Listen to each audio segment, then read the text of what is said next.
Europe Tamil vision நேயர்கள் அனைவருக்கும் அன்பான வணக்கம். இன்றைய தினத்திலும் வாராந்த விளையாட்டு தொகுப்புகளான ஸ்போர்ட்ஸ் ஃபிளாஷ் நிகழ்ச்சியில் உங்கள் அனைவரையும் சந்திப்பதில் மகிழ்ச்சி. இன்னும் பல விளையாட்டு விடயங்கள் இருக்கின்றன. பொதுவாக கிரிக்கெட்டில் கடந்த வாரம் சர்ச்சை மிகுந்த வாரமாக அமைந்தது. ஆசிய கிண்ண கிரிக்கெட் போட்டித் தொடரானது நடைபெற்றுக் கொண்டிருக்கின்றது. ஆசிய கிண்ண கிரிக்கெட் போட்டித் தொடரில் இந்திய பாகிஸ்தான் அணிகளுக்கு இடையிலான சர்ச்சை மிகப்பெரிய பூதாகரமாக இருந்தது. கடந்த ஞாயிற்றுக்கிழமை 2 அணிகளுக்குமான போட்டி நடைபெற்றது. இந்தியாவில் காஷ்மீரில் நடத்தப்பட்ட தீவிரவாத தாக்குதல் காரணமாக பாகிஸ்தானோடு கிரிக்கெட் போட்டிகளில் விளையாட மாட்டோம் என்ற இழுபறியின் பின்னர் ஆசிய கிண்ண கிரிக்கெட் போட்டித் தொடர் பொது இடத்தில் விளையாடுகின்ற காரணத்தினால் தாங்கள் விளையாடுவதற்கு சம்மதம் தெரிவித்து இந்தியா விளையாடியிருந்தது.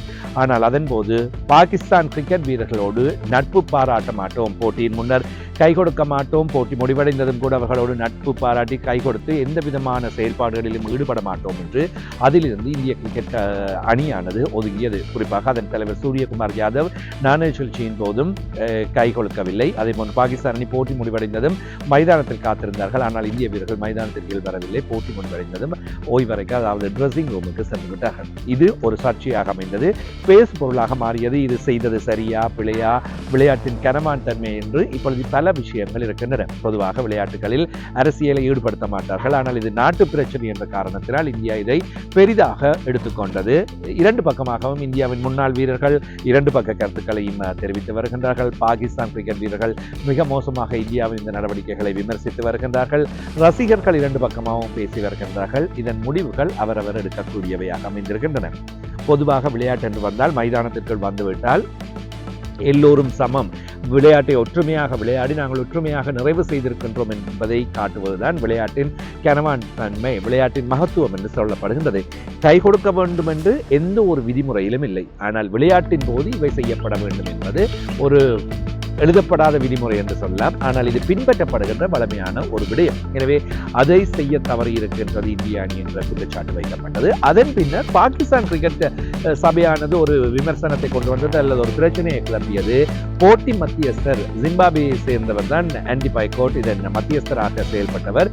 இவர் தான் கை கொடுக்க வேண்டாம் என்ற அறிவித்தலை தனக்கு சொன்னதாக பாகிஸ்தான் அணியின் தலைவர் அகா சல்மான் சொல்லியதை தொடர்ந்து அதன் முகாமையாளரினால் சர்வதேச கிரிக்கெட் பேரவைக்கு ஒரு முறைப்பாடு வைக்கப்பட்டது. சர்வதேச கிரிக்கெட் பேரவையானது சொன்னது போட்டி மத்தியஸ்தரை மாற்றுமாறு கோரிக்கை முன்வைக்கப்பட்டது. சர்வதேச கிரிக்கெட் பேரவை பதிலளித்தது, இதில் நாங்கள் தலையிட முடியாது, ஏற்பாட்டாளர்கள் ஆசிய கிரிக்கெட் சம்மேளனம், எனவே அவர்கள் தான் போட்டி மத்தியஸ்தரை நியமித்தார்கள், அவர்கள் எடுத்துக்கொள்கின்ற முடிவு எதுவோ அதன்படியே நீங்கள் நடந்து கொள்ளுங்கள் என்பதை சொல்லிவிட்டார்கள். செவ்வாய்க்கிழமை ஐக்கிய அரபு அமீரக அணியோடு போட்டி இருந்தது. பாகிஸ்தான் அணி மைதானத்துக்கு வரவில்லை, போட்டி தாமதமாகிவிட்டது. அதன் போது பேச்சுவார்த்தைகள் எல்லாம் நடைபெற்று இறுதியாக ஆண்டி பைகோட் மன்னிப்பு கோரியதன் பின்னர் பாகிஸ்தான் தாங்கள் விளையாடுகின்றோம் என்று 9 மணிக்கு போட்டியினை ஆரம்பித்தது. 8 மணிக்கு ஆரம்பிக்கப்பட வேண்டிய போட்டி 1 மணி நேரம் தாமதித்து 9 மணிக்கு ஆரம்பித்தது. இது மீண்டும் விமர்சனங்களை உருவாக்கியது.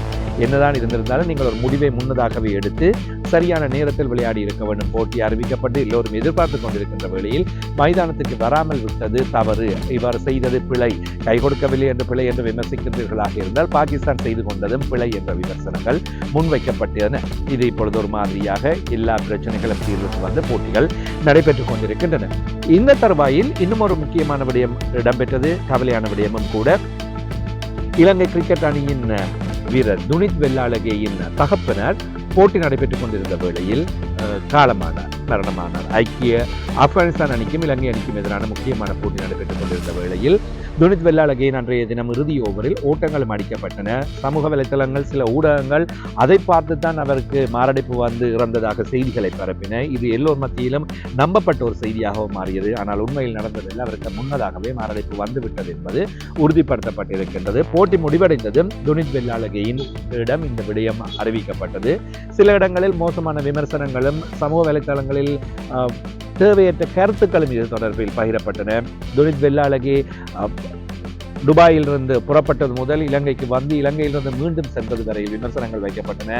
முதல் நாளில் அவர் வந்து தன்னுடைய தகப்பனின் உடலை பார்த்துவிட்டு இறுதி கிரிகைகளில் கலந்து கொள்ளாமல் மீண்டும் போட்டிகளில் பங்கு பெற்றுவதற்காக சென்றார். நேற்றைய தினம் இலங்கை அணி போட்டியில் விளையாடியது சனிக்கிழமை தோற்று போயிருக்கின்றது. ஆனால் துனித் வெல்லாளகே விளையாடி இருந்தார். இதன் அடிப்படையில் அவர் தன்னுடைய தகப்பனின் இறுதி கிரிகைகளை கூட செய்யாமல் விளையாடுவதற்காக சென்று விட்டார் என்ற விமர்சனங்களும் சிலரால் முன்வைக்கப்பட்டது. ஆனால் அவர் சொன்ன விடயம், தன்னுடைய தகப்பன் தான் விளையாடுவதை பார்ப்பதற்கே விருப்பப்பட்டார். அதன் காரணமாக தான் அங்கே சென்று விளையாட வேண்டும் என்பதை சொல்லியிருக்கின்றார். அவருடைய தகப்பன் சுரங்க வெள்ளாளகி ஒரு கிரிக்கெட் வீரர், பாடசாலை மட்டத்தில் பாடசாலை அணிக்காக மொரட்டுவை இலுள்ள பாடசாலை அணி ஒன்றுக்காக தலைமை தாங்கியவர். எனவே அதன் அடிப்படையில் அவர் கிரிக்கெட் விளையாடுவதையும் துனித் வெள்ளாளகையின் வளர்ச்சியிலும் மிக பாரிய அளவில் பங்கு கொண்ட ஒருவர். எனவே அதன் காரணமாகவே தான் இந்த எதிர்பார்ப்பு. உண்மையில் துனித் வெள்ளாளகை செய்தது மிகச் சரியானது ஒரு விடயம். அதை அவர் சரியாக கணித்து செய்திருக்கின்றார். 22 வயதான ஒரு மகன் இந்தளவு துணிவாகவும் இந்தளவு தன்னம்பிக்கையோடும் இருக்கின்ற வேளையில் அவரோடு அனைவரும் இணைந்திருக்க வேண்டும். அவரை பக்கபலமாக எதிர்காலத்தின் அணித்தலைவராக பார்க்கப்படுகின்ற ஒருவரை வளர்ப்பதற்கு எல்லோரும் கை கொடுக்க வேண்டும். ஆசிய கிண்ண கிரிக்கெட் போட்டிகள் எவ்வாறு சென்று கொண்டிருக்கின்றன? நேற்றைய தினம் இலங்கை அணி பங்களாதேஷ் அணியிடம் தோல்வியினை சந்தித்திருக்கின்றது. முதல் சுற்று போட்டிகளில் 4 அணிகள் ஒவ்வொரு குழுக்களிலும் தலா மோதியிருந்தன. இலங்கை பாகிஸ்தான் அணிகள் முதல் 2 இடங்களை பெற்று அடுத்த சுற்றுக்கு தெரிவாகி இருக்கின்றன. ஐக்கிய அரபு அமீரகம் அதாவது யுனைடெட் அரபு எமிரேட்ஸ் மற்றும் ஓமான் ஆகிய அணிகள் அந்த குழுவில் இருந்து வெளியேற்றப்பட்டன. மறுபுறத்தில் இலங்கை, ஆப்கானிஸ்தான், பங்களாதேஷ் ஆகிய 3 அணிகளிலிருந்து ஆப்கானிஸ்தான் வெளியேற்றப்பட்டது. பங்களாதேஷ் அணியிடம் தோல்வியினை சந்தித்துக் கொண்டார்கள். எனவே இந்திய குழுவில் ஹாங்காங் வெளியேற்றப்பட்டது. இலங்கை, பங்களாதேஷ் ஆகிய அணிகள் 2ஆம் சுற்றுக்கு தெரிவாகின்றன. 4 அணிகள் இந்தியா, பாகிஸ்தான், இலங்கை, பங்களாதேஷ் என்ற அடிப்படையில் விளையாடிய போட்டியில் பங்களாதேஷ் நேற்றைய தினம் பங்களாதேஷிடம் இலங்கை அணி தோல்வியினை சந்தித்திருக்கின்றது. இந்த தோல்வி மிகப்பெரிய அளவில் விமர்சனங்களாகப்பட்டுக் கொண்டிருக்கின்றன. இலங்கை அணியின் துடுப்பாட்டம் சரியாக அமையவில்லை. இதன் காரணமாக தோல்வியினை சந்தித்துக் கொண்டார்கள். சரியான முறையில் துடுப்படுத்த ஆடி இருக்க வேண்டும். துடுப்பாட்ட வரிசை பலமில்லாமல் இருக்கின்றது. பந்து வீச்சில் போதிய அளவு இறுக்கமாக செயல்படவில்லை. ஓட்டங்களை பெற்றிருந்தால் தான் செயல்பட்டிருக்க முடியும். இப்படி பல விடயங்கள் எதிர்பார்க்கப்பட்டன. ஆசிய கிண்ண கிரிக்கெட் போட்டித் தொடரிலிருந்து ஆப்கானிஸ்தான் வெளியேற்றப்பட்டதனை தொடர்ந்து அதிகமாக பேசப்பட்ட விடயம் இலங்கை அணி இறுதிப் போட்டிக்கு வரும் என்று. எனவே இலங்கை அணி இப்பொழுது இறுதிப் போட்டிக்கு வருவது சந்தேகமான நிலைமையில் இருக்கின்றது. இந்தியாவை அவர்கள் வெற்றி பெற வேண்டும். வெற்றி பெற்றால் தான் இனி வாய்ப்புகள். இந்தியா, பாகிஸ்தான் 2 அணிகளையும் வெற்றி பெற வேண்டும். அதே போன்று ஏனைய அணிகளை இந்திய அணி வெற்றி பெற வேண்டும். பாகிஸ்தான், பங்களாதேஷ் ஆகிய அணிகள் தலா ஒவ்வொரு வெற்றிகளோடு காணப்பட்டால் இலங்கை அணி சிக்கல்கள் இன்றி அடுத்த சுற்றுக்கு அதாவது இறுதிப் போட்டிக்கு வரக்கூடிய வாய்ப்புகள் இருக்கின்றன. இவ்வாறான நிலையில் இன்றைய தினம் இந்திய மற்றும் பாகிஸ்தான் அணிகளுக்கு இடையிலான போட்டி நடைபெறப் போகின்றது. இந்த போட்டி கடந்த வார சர்ச்சைகளுக்கு ஒரு முற்றுப்புள்ளி வைக்கப்பட போகின்ற போட்டியா அல்லது இன்னும் பிரச்சனைகளை அதிகரிக்கப் போகின்ற போட்டியா என்கின்ற ஒரு கேள்விக்குறி காணப்படுகின்றது. விறுவிறுப்பாக இன்றைய போட்டி எதிர்பார்க்கப்படுகின்றது. வருகின்ற கிழமை இறுதிப் போட்டி நடைபெறப் போகின்றது. அதற்கிடையில் இந்த வாரத்தில் நடைபெறப் போகின்ற போட்டிகள் மிக தீர்க்கமான முக்கியமான போட்டிகளாக ஆசிய கிண்ண கிரிக்கெட் போட்டித் தொடரில் அமையப் போகின்றன. இதேவேளையில் FIFA என்று அழைக்கப்படுகின்ற உலக கால்பந்தாட்ட சம்மேளனம் அதற்கான தன்னுடைய அணிக்கான தரப்படுத்தல்களை கடந்த வாரத்தில் வெளியாகி இருந்தது. ஸ்பெயின் அணி முன்னோக்கி வந்திருக்கின்றது. உங்களுக்கு தெரியும், ஐரோப்பிய வலயத்திற்கான போட்டிகள் நடைபெற்றிருந்தன. இதன் அடிப்படையில் ஸ்பெயின் அணி முதலிடத்தை பெற்றிருக்கின்றது. 1875.37 புள்ளிகளை பெற்று முதலிடத்தை பெற்றிருக்கின்றது. பிரான்ஸ் அணி 2வது இடத்தில் காணப்படுகின்றது. அவர்களை முன்னோக்கி வந்திருக்கின்றார்கள். 1870.92 புள்ளிகள். அர்ஜென்டினா வீழ்ச்சி கண்டு 3வது இடத்துக்கு சென்றிருக்கின்றது. 1870.32 போட்டிகளாக காணப்படுகின்றன. இங்கிலாந்து அணி அதே 4வது இடத்தில் காணப்படுகின்றது. போர்த்துகல் அணி 5வது இடத்துக்கு முன்னோக்கி வந்திருக்கின்றது. பிரேசில் அணி ஒரு இடம் வீழ்ச்சி கண்டிருக்கின்றது. 6வது இடத்தில் காணப்படுகின்றது. நெதர்லாந்து 7வது இடம், 8வது இடம் பெல்ஜியம், குரேஷியா 9வது இடம், இத்தாலி 10வது இடம். 9வது 10வது இடங்களுக்கு முன்னோக்கி வந்திருக்கின்றன குரேஷியா மற்றும் இத்தாலி அணிகள். 11வது இடத்தில் மொரோக்கோ, 12வது இடத்துக்கு பின்தள்ளப்பட்டிருக்கின்றது ஜெர்மனி. கொலம்பியா 13வது இடம், 14வது இடம் மெக்சிகோ ஒரு இடம் பின் சென்றிருக்கின்றது. உருகுவே முன்னோக்கி வந்து 15வது இடம், அமெரிக்கா வீழ்ச்சி கண்டு 16வது இடம், சுவிட்சர்லாந்து 17வது இடம் முன்னேறி இருக்கின்றது. செனகல் 18வது இடம், 19வது இடத்துக்கு வீழ்ச்சி கண்டிருக்கின்றது ஜப்பான். டென்மார்க் 20வது இடம். இவ்வாறுதான் தரப்படுத்தல்கள் முதல் 20 இடங்களுக்குள் காணப்படுகின்றன. இதேவேளையில் நேற்றைய தினம் அதே போன்று இன்றைய தினங்களில் உங்களுக்கு தெரியும் இங்கிலாந்து பிரீமியர் லீக், அதாவது இங்கிலீஷ் பிரீமியர் லீக் என்று சொல்லப்படுகின்ற கால்பந்தாட்ட போட்டிகள் நடைபெற்றுக் கொண்டிருக்கின்றன. அதன் அடிப்படையில் போட்டியின் முடிவுகள் இந்த வாரத்தில் இதுவரையில் நடைபெற்ற போட்டிகளின் அடிப்படையில் லிவர்பூல் அணி 2-1 என்ற அடிப்படையில் எவர்டன் அணியை வெற்றி பெற்றிருக்கின்றது. பிரைட்டன் மற்றும் டொட்டன்ஹாம் ஹாட்ஸ்பர் அணிகளுக்கு இடையிலான போட்டியில் 2 அணிகளும் தலா 2 கோல்களை பெற்றுக் கொண்டன. பெர்ன்லி, நாட்டிங்ஹாம் ஃபாரஸ்ட் அணிகளுக்கு இடையிலான போட்டியில் 2 அணிகளும் தலா ஒவ்வொரு கோல்களை பெற்றன. கிறிஸ்டல் பேலஸ் வெஸ்ட் ஹாம் யுனைடெட்டின் மைதானத்தில் வைத்து 2-1 என்ற வெற்றியினை பெற்றிருக்கின்றது. லீட்ஸ் யுனைடெட் வால்வ்ஸ் மைதானத்தில் 3-1 என்ற வெற்றியினை பெற்றிருக்கின்றது. மான்செஸ்டர் யுனைடெட் 2-1 என்ற அடிப்படையில் செல்சி அணியை வெற்றி பெற்றிருக்கின்றது.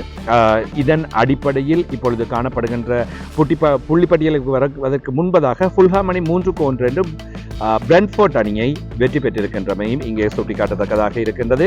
இன்னும் சில போட்டிகள் பிரீமியர் லீக் போட்டிகளில் நடைபெறுவதற்காக காத்திருக்கின்றன. இந்த நிகழ்ச்சிகளின் பின்னராக அவை நடைபெறும். நாங்கள் வரும் வாரத்தில் அந்த முடிவுகளையும் புள்ளிப்பட்டியலையும் தரலாம். லிவர்பூல் அணி 5 போட்டிகளில் 15 புள்ளிகள் முதலாவது இடம், டாட்டன்ஹாம் ஹாட்ஸ்பர் 5 போட்டிகளில் 10 புள்ளிகள் இரண்டாவது இடம், ஆர்சனல் 4 போட்டிகளில் 9 புள்ளிகள் மூன்றாவது இடம், கிறிஸ்டல் பேலஸ் 4வது இடத்தில் காணப்படுகின்றது, 5 போட்டிகள் 9 புள்ளிகளை பெற்றிருக்கின்றது. AFC பர்ன்மவுத் 4 போட்டிகளில் 9 புள்ளிகள், செல்சி 5 போட்டிகளில் 8 புள்ளிகள், ஃபுல்ஹாம் 5 போட்டிகளில் 8 புள்ளிகள், ஸ்டான்ஃபோர்ட் 4 போட்டிகளில் 7 புள்ளிகள், எவர்டன் 5இல் 7, மான்செஸ்டர் யுனைடெட் 5இல் 7, லீட்ஸ் யுனைடெட் 5 போட்டிகளில் 7 புள்ளிகள், மான்செஸ்டர் சிட்டி 4 போட்டிகளில் 6 புள்ளிகள், நியூகாசல் யுனைடெட் 4 போட்டிகளில் 5 புள்ளிகள், பிரைட்டன் 5 போட்டிகளில் 5 புள்ளிகள், நாட்டிங்ஹாம் ஃபாரஸ்ட் 5 போட்டிகளில் 5 புள்ளிகள், பர்ன்லி 5 போட்டிகளில் 4 புள்ளிகள், பிரென்ட்ஃபோர்ட் 5 போட்டிகளில் 4 புள்ளிகள், வெஸ்ட் ஹாம் யுனைடெட் 5 போட்டிகளில் 3 புள்ளிகள், அஸ்டன் வில்லா 4 போட்டிகளில் 2 புள்ளிகள், வால்வ்ஸ் 5 போட்டிகளில் புள்ளிகள் எதனையும் பெறவில்லை. இவைதான் முக்கியமான போட்டியின் முடிவுகளாக அமைந்திருக்கின்றன. எனவே இந்த விளையாட்டு தகவல்களோடும் இந்த விளையாட்டு தொகுப்புகளோடும் உங்களிடமிருந்து நான் விடைபெற்றுக் கொள்கின்றேன். மீண்டும் வருகின்ற வாரம் யூரோப் தமிழ் விஷன் தொலைக்காட்சியினூடாக மீண்டும் உங்களை சந்திக்கின்றேன். ஸ்போர்ட்ஸ் ஃபிளாஷ் நிகழ்ச்சியினை பார்க்கின்ற நீங்கள் சப்ஸ்கிரைப் செய்யுங்கள். மீண்டும் சந்திப்போம். விடைபெற்றுக் கொள்ளும் நான் என்றும் உங்கள் அன்பின் விமல்.